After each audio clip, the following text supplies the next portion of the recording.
when she died, they got a couple of pieces of furniture, but that was it.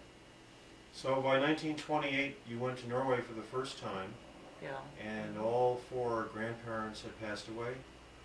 No, the grandmother was still living, the one with the She stroke. smoked a pipe. No, that was, okay, that's your Yeah, father's yeah, mother, yes, okay. but on your mother's side. Yeah, I never had grandparents really that I knew. Now, your mother was from Sogna, Sogna, which is near, very close to Kristiansand.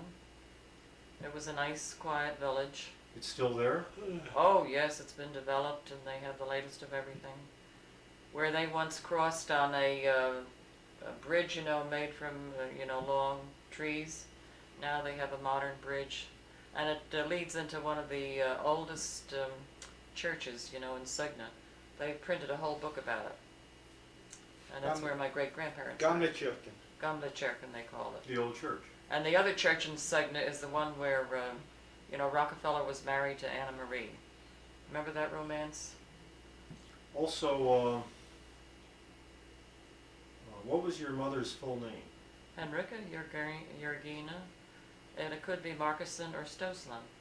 The name system in those days, you took the name of your father or your grandfather and added S-E-N, or else you took the name of the place. Her name was Stosland. Now, her father's last name was? Well, she had Johan, and then sometimes she was called Johnson. And then I can remember seeing postcards in the attic. She was Jörgina Henrika Markussen. Her dad's last name was Markussen. Well, I can't, verify that. He may have had two or three. He was married 3 times, I hope they do it better now. I hope they have a better system. They have. Well, the reason they have those books, though, like the one on Fedde, they were entered into the church, records. And if the church wasn't bombed or burned, you can go back for centuries and see who married whom. And the land, the distribution of the land. The oldest son always got the first choice. Boedelsrechte, they called it. Yeah. They were very particular about Boedelsrechte. Nowadays, a girl can inherit land, but before that, it was only the boy. Isn't that nice? Yeah. Now, your father's full name was just Gabriel Opsal? Yes, he never had a middle name. And he came from this place called Uppsala, and that was his name. His father's name was Zacharias, and we used to kid about it. We used to say we were so glad our name was Zachariasen. Zachariasen. Oi. Now, Uppsala is near the town of Lyngdal. Lyngdal. I've been to where he grew up. Right. Well, tell us about the farm, how he came to acquire that and some of the years. He had bought that this. in 1938? Well, he felt the stress of his own jobs, and he wanted to be. It's the same old thing, call back to the soil. He wanted to be his own boss and retire early, and he had started then to put some money into stock, and we were getting older. So my mother and he, for 2 years, they took rides into Pennsylvania and to Looking for Sussex, places? looking for places. And they finally settled on this place. It was owned by the bank, it was Depression. And I think he paid $6,500 for it. And then later on, when he died, I think it was on the market, no, it was before he died. It was on the market for like $30,000. But in the meantime, he had improved it. He had built a big silo. He had built, buildings, outdoor buildings. Several ponds. He remodeled the entire Wow. farmhouse, so it was He did the summer much more house, too. presentable. And his own house that he lived in and retired to, Cape Cod Colonial. Well, when did he buy the farm? About It was 1938? 1935. 1935. That's right. Now, he and Grandma moved up there about 1951 or 52, I would guess. 50 maybe. Full time. Yeah. Is that correct? Yeah, that's right. They dumped a lot of stuff in our attic because they didn't have room for it. Well, when was the Cape Cod cottage or house built? Well, they went up there weekends, and he had Axel up there and my cousin Ainer. And he paid them, I believe. And then he had a mason. Oh, yeah. So... that would have been in the 40s? I think it No. was before that. It would Before the be, war? Oh, it yeah, would be what- about 38 or 39. Yeah, right. So from the time he built it to when they moved up there full time, then he just used it on weekends? Weekends, that's right. And summers? Yep. My mother Did- used to pack the car every Friday night, and come Did- home with it on Monday morning. Did they ever spend summers up there in the 40s? Did your mother ever live up there during the summer, or was she always in West Orange in the summers? No, that they had periods up there. I think I was up there once on my vacation. I cooked for them.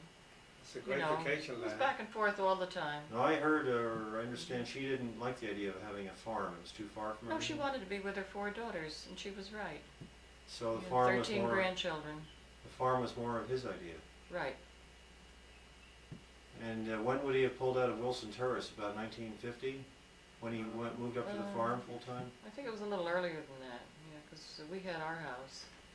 I don't think Dennis was on the scene yet. 1950 or Did Henrika have any rights? No. In other words, he wouldn't consider how she felt about No, going on. no way. No whites. He dominated kind of. Well, he liked company, and even to the day she Yeah. died. The day she died, it was hunting season. She had the whole Scullin family up in Chris Jensen. He was a ruler. You know, and she had prepared dinner for them. She had had 2 heart attacks. And then when they went down the road, she had her 3rd one. She went out like a light. You know, she called Gabe, and he came into the solarium, you know, where her bedroom was then. And he went to the phone to call the doctor, and when he came back, she had gone. That was about October of 55 or 56. It was 56. 56. Yeah, It was on a Saturday night. that's right. We were babysitting in Yeah. Pleasantdale, and he and I were watching What the does Jackie that mean? Gleason show. Oh, do you remember? Well, you remember where you were Yeah, it when was very certain, dramatic. when Yes. certain things happened. She was buried on the day that Eisenhower was elected president. Yeah, Tuesday. Election day, Election day. 1955 Well, that would be in what? or 56 rather. Yeah, 56. The election day is always in. First Tuesday in November. Yes. Then that's the day she was buried. Yeah. Eisenhower. I want to cut it short here. Hold on a minute, so, well, what are some good things you remember about your father? He wanted us all to have piano lessons. He always saw to it that we had sports, tennis, and you know, picnics and family gatherings. And he drove us here, there, and everywhere. I remember he took me to a special concert in South Orange, and they had somebody ringing the chimes. You know, it's something you hit. I forget the instrument. Oh, the bells? And I was just awed by this. I'd never been to a formal concert. And he would never give me a bike because the man across the street had been killed on Eagle Rock Avenue. They had no sidewalks. And they were deathly afraid that the 4 of us, you know, would be injured likewise. Traffic by that time had increased so. Then I remember one summer, the good things, Ovi.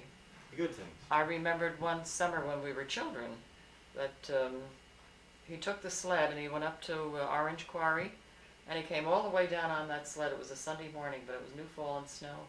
But in those days, there was very little traffic. Sounds like a heck of a ride. And it was. And then the policeman at the bottom, he was in that coupe that they used to have in the middle of an intersection, and he saw this sled coming down with a full-grown man. And then afterwards, he was going to give him a ticket and so on, but he talked him out of it, and then he went and bought a box.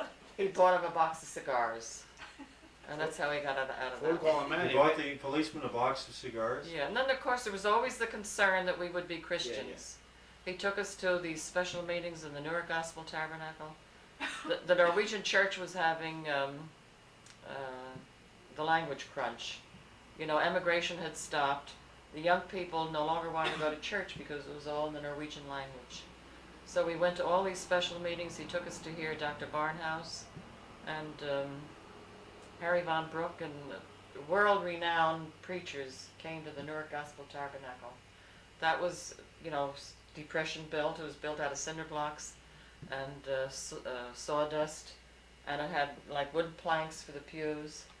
But oh, the people you met there and the choruses they sang, and it was there that I was saved. So When was that? About when? I was about 12 years old. It was on a Mother's Day, Mhm. and I went forward. And I can remember being emotionally moved, you know, and getting into the car afterwards and my father telling me something, that was very precious. And he had that same concern when 2 churches were built, that others might be won to the Lord. And Bethany Church was a lot of sacrifice for him when he was in in his older years. We had speakers come from out of town because we didn't have a pastor. And I remember one of them needed money, and he was going to pay him as soon as he got it back. It was $400. He loaned him $400.